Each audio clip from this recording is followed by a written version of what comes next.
Hey guys, welcome back. BDCKR here, and we're back with a multiplayer analysis that was promised for the Suicide Squad team. So in a slight departure from the usual, instead of trying to cram all the theory in at the beginning or during loading screens, we're going to just go with the flow of the fights and do a summary at the end. We've talked before about how powerful a team can be with Suicide Squad Harley Quinn and Suicide Squad Joker, where Harley Quinn leverages her special to use Suicide Squad to do a huge amount of damage. And this is a minor tweak. All right. Nice. Combo to get her second bar of power. Joker comes in, knockout. And we start another combo, or sorry, special 2, but the skulls were enough to knock out Raven. And our special 2, our second special 2, knocks out opponent number 3. Pretty spectacular. And the funny thing is, you can see from the damage that Harley Quinn gets credit for the skulls, but Joker gets credit for the huge amount of damage. So Raven only has 1 fourth world gear. She doesn't have a revive, which is great. So special 2 should make short work of her by bypassing both of her passives. Shouldn't be a problem. Boom. Skulls are going to come in. Ooh, timing was a little bit off. We could not get Harley Quinn special 2 started quickly enough, so the opponent's Wonder Woman got a combo in. Almost ideal. So that's pretty spectacular, actually, when you can see how the skulls are better on the Suicide Squad team to do that much more damage. Okay, so the problem is Injustice 2 Superman in their first slot has 2 fourth world gears, so he has a revive. He's also got the scimitar to have a bar of power, and his passive will be protecting him. Ideally is if he blocks, which unfortunately he doesn't, because the special 2 with Joker will do the same damage, and his passive wouldn't trigger and we would have been faster. Right? See? We lost that. And, we made a mistake. Instead of hitting Joker, we got the bar of power. And he still doesn't attack us, actually, with his power after we use up his passive protection. Yeah, and we got a third hit in on him, but it unfortunately didn't happen. So Raven with Astro Harness. Unfortunately, that means she avoided the skulls. But, we used a bit of Deadshot's special to kill some time. And we got to use up his passive. And wow. Okay, so Superman is kind enough not to use his power for a special, giving us the chance to both remove his shield the first time he doesn't use a special, and then knock him out. Nice. All right, so this is perfect. Astro Harness on an opponent. So normally we feel like having Astro Harness on your card in first slot is waste, but against this particular opponent, he's ready to handle their Astro Harness, right? Harley Quinn can do enough damage to one-hit knock out most opponents. She can knock out the opponent as soon as the invulnerability is finished.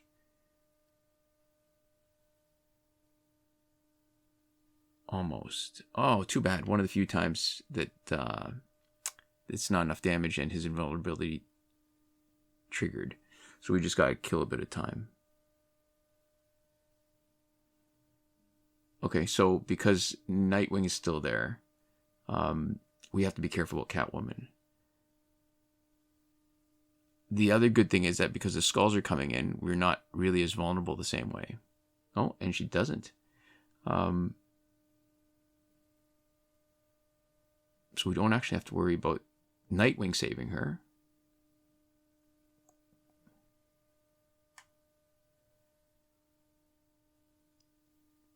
Got it.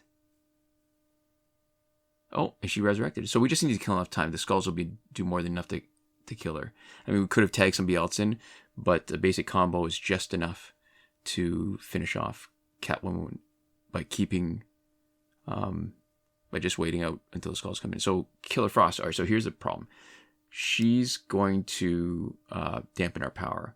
So what do you do with that? So one part of the solution can be buying a little bit of time with Deadshot and waiting before tagging in Harley Quinn. But what we're just going to do instead of come right in, right?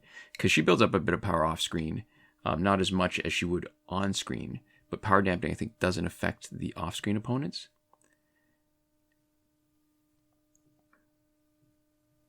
Ooh, she's got Resurrection, right? Forgot. Too bad she didn't hang around long enough for the skulls, and Harley Quinn takes all of them, but she takes enough to actually knock her out.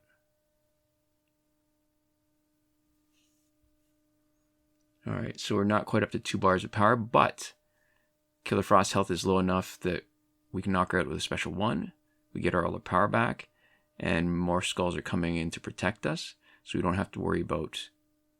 There we go. We have enough time for Deadshot to kill a bit of time. Oh, too bad. Invulnerability. That wastes a bit of our time. But it's gone. There we go. Easy peasy.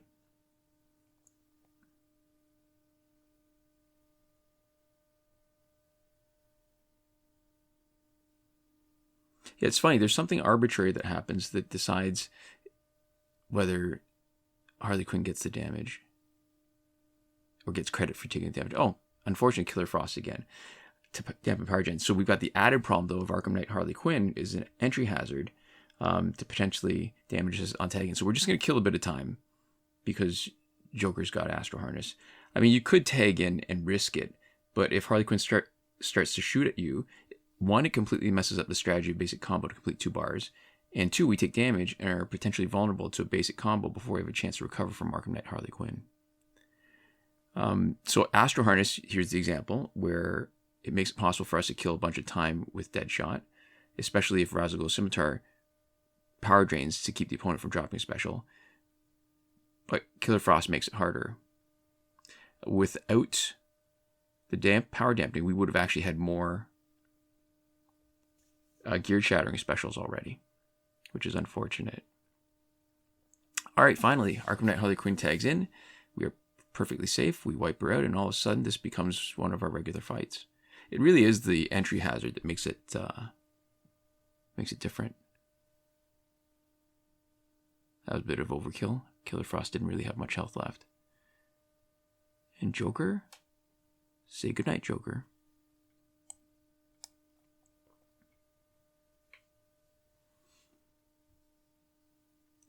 All right. Okay. Just even taking a quick look at the opponents. After so much trouble in the last 2 fights where there's a specific special situation that makes things last a little longer, and even then it's not really that big a problem. This one should be a lot easier. There doesn't look like there's anything particularly dangerous here.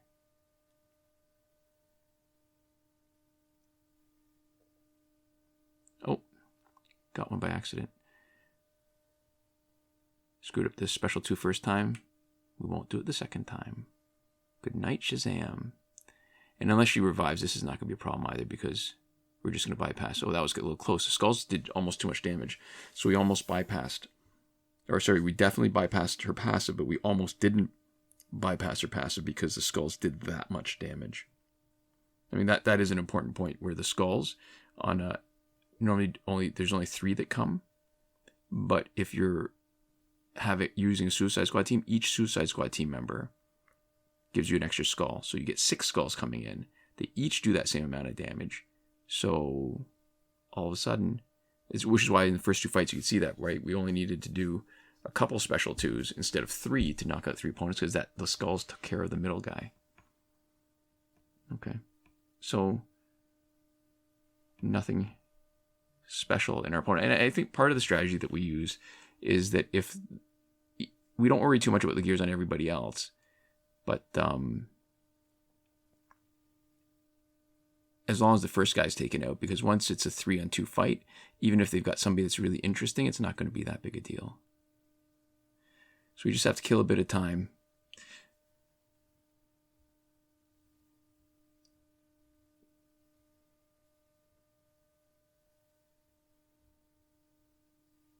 I mean, it shouldn't be that surprising, but it's really neat how good Astro Harness is for our tanks.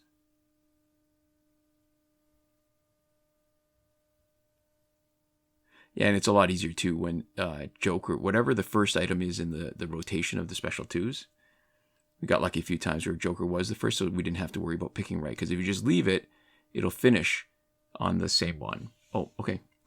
That's going to be a potentially difficult team. Batman Ninja Catwoman is going to be saved potentially twice, so we make it a priority to knock out Batman. That can be a real pain in the butt. I mean, we can knock him out, 1 less save, which is just exactly what we got. So we're just going to buy a bit of time, because on her tag in, she's got the Astro Harness invulnerability plus her passive. So that's why we did the special one from Harley Quinn, and then with Deadshot coming in.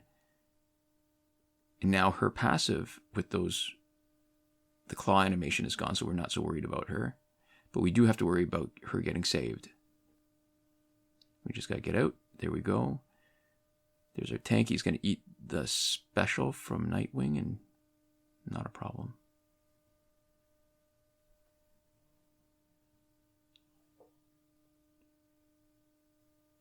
There we go.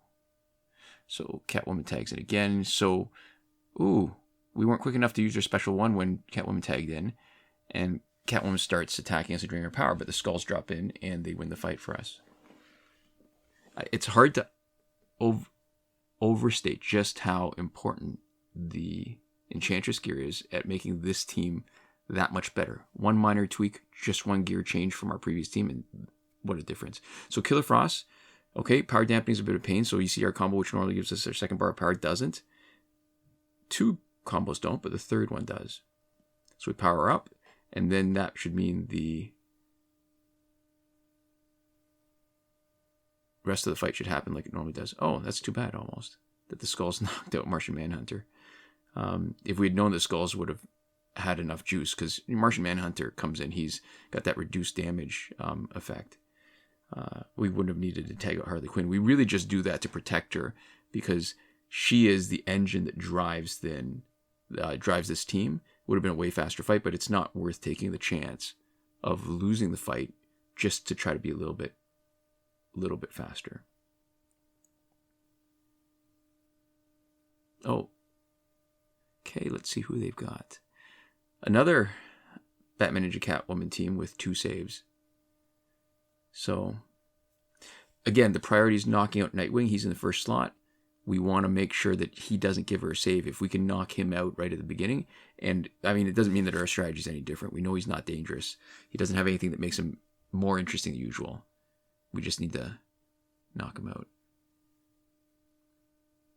Okay. Nightwing's passive to take away our power when teammate tags in would normally be a bigger problem if the Skulls weren't coming in to do some damage. So our special one was enough not to knock her out because, Joker saved her, but it's enough to trigger the save. Yeah, normally we have to rely on special 2, and that would have been a problem, but it's not.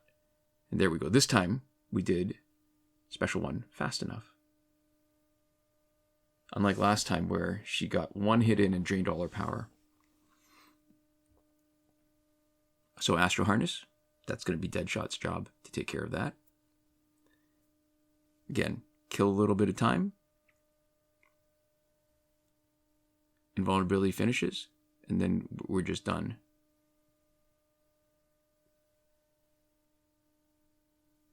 There we go.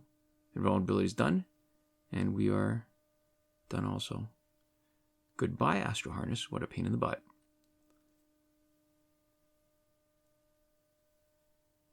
Oh, let's hope he blocks. Oh, he did not block.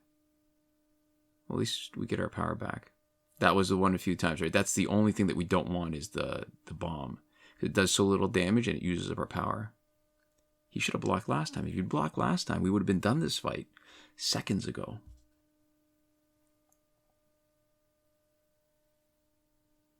Another Astro Harness. Okay.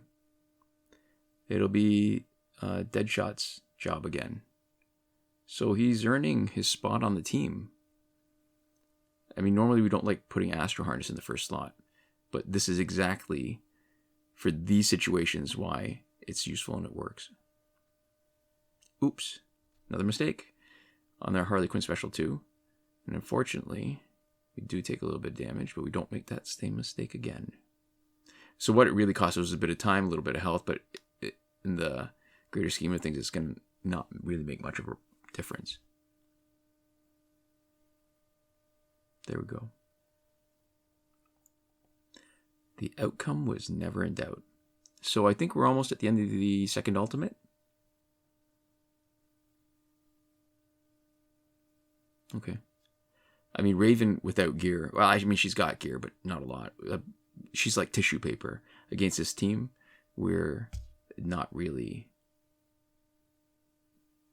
worried.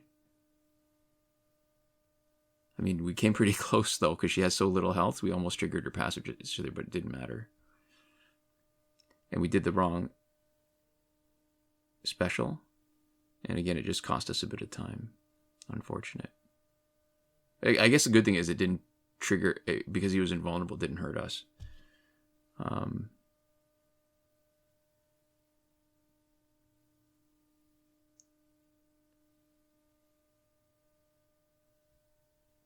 Oh, we ran out of time. We couldn't even get our special 2 done because the skulls from last special came quickly enough and were enough to knock Deadshot out.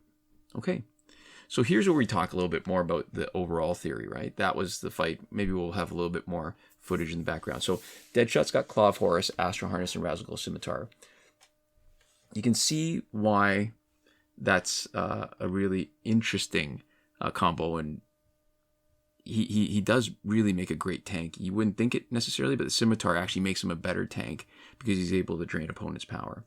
Joker's got Luxor Helmet for 50% more damage on crit hits, Demon Blade and Kryptonian Rifle. So the Demon Blade is the only gear that will boost special 2 damage and increase crit chance. Kryptonian Rifle boosts crit chance. So those two plus his augmentation means that we're getting 100% crit on special 2 to max out the damage. So Luxor Helmet is there for the extra damage. I mean, you could do almost anything with that. You could do the Fourth World Mace to boost special 2 and then do a bit of splash damage. You could do anything that helps his special 2. The reason why we picked this is because I think this maxes out the amount of damage even marginally over some other things, and your priority is really making sure you knock out your opponent and get all of Harley Quinn's power back from what her gear loadout is: Tantu Totem, Master's Death Card, and Enchantress Companion Gear. And with this team, I think my biggest problem is not hitting the right attack on her special 2, because so this Suicide Squad Harley Quinn is special and different than the other Harley Quinns because she has an extra item, which is giving power to everybody. If Suicide Squad Joker is on her team and not knocked out, the Joker card in that rotation doesn't boost damage. Joker comes in for an attack. And if Suicide Squad Deadshot is on her team, which he is here, her unblockable explosive does splash damage. So instead of being just regular dynamite, it's C4, they call it. And out of all those things, out of all those differences for Suicide Squad Harley Quinn compared to the other ones, it's the Joker attack that makes her good. But the extra item is actually a problem because it makes it hard to get the right choice. So it goes bomb, flower, Joker, power, and then keeps on cycling through it. But it takes about the same amount of time to go through all 4 as it would normally do to go through 3. It's faster and it's harder to get it. So out of those 4 items, Joker's what you want. Flower and power, they don't do any damage, so you get your power back with Tantu Totem, so that's not a problem. The bomb, or C4, is the 1 and 4 weak link. I mentioned this already. Whatever item she starts with is what she finishes with, so there's a 1 in 4 chance. You don't need to pick if the first item that flashes on her special 2 is Joker. You can just leave it. I mean, it kills a bit of time, but it takes that bad timing out of the equation completely. And so what really makes her amazing, and you could see it in the fights earlier, was using Enchantress Companion Gear. The biggest problem when you don't use that is, well, maybe not the biggest, a big problem if you don't have Enchantress Companion Gear when you have the strategy was that any character that revives is a problem. She doesn't get her power back with Tantu Totem. She needs to tag out. She's potentially vulnerable if the person who just revived has an attack ready for you. Enchantress solves this because, as we saw, each Suicide Squad team member adds an extra skull. So instead of doing 3 skulls that each do damage equal to 10% of what you did with your special, a full team will send 6 skulls, each doing 10%. And so you saw the beauty of it in the first couple fights, right? So in an ideal fight, she tags in, does a special 2. Joker comes in and knocks out the opponent.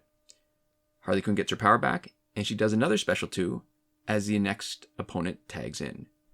The delay in Harley Quinn Special 2, because of having to pick it and the animation, means the skulls come in before her second Special 2 with a Joker does the damage. So in that first fight, the 6 skulls doing 60% of the Special 2 damage are enough to knock out the Raven. The second Special 2 finishes Joker, who has conveniently tagged in. The sort of the limitation when you have Tantu Totem Master's Death card and the third gear is Enchantress and not something that boosts power generation is that you need to start with a combo when tagging in Harley Quinn to get the full second bar of power. And you can see why that's a little bit of a problem against a power dampening opponent, because that one combo is not enough. You get a free combo, but with Killer Frost there, you need to do 2 more after that first one. Normally it's just a freebie because of the Master's Death card.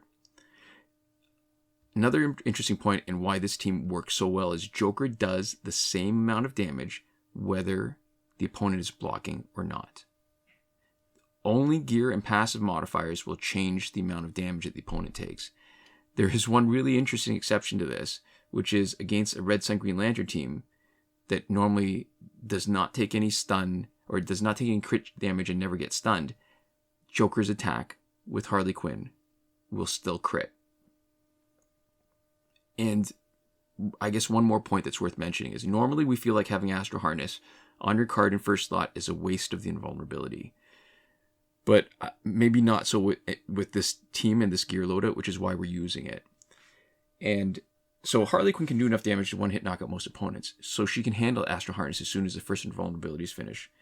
Deadshot is there and is ready to handle any opponent that starts with Astro Harness. Even though in most situations it's still a waste of the first invulnerability, the Astro Harness in first slot happens enough and it makes enough of a difference in those fights that it's worth giving up on that first one. And because Enchantress skulls act exactly like disabling specials temporarily, we aren't vulnerable to supers or unblockable specials like we normally would be. So if the Astro Harness is on anybody tagging in, as long as it's not in first slot, not a big deal. It buys us time. We tag out, let Deadshot come back in and kill a bit more time. And that is the ideal at this point. I mean, we reserve the right to change our minds like we have lots of times, but at this point, this feels like the ideal Suicide Squad team. And that's it. So a big thank you to our patrons on Patreon, and that's Corey Ashcraft supporting us at the Last Word tier, Michael DeVries, Irvin Ruiz, Hoshi127, and Drew Chapman supporting us at the credited level. And also a big thank you to all the people who have supported us during this pandemic. Thank you guys so much for watching, and we'll see you next time. Komoda.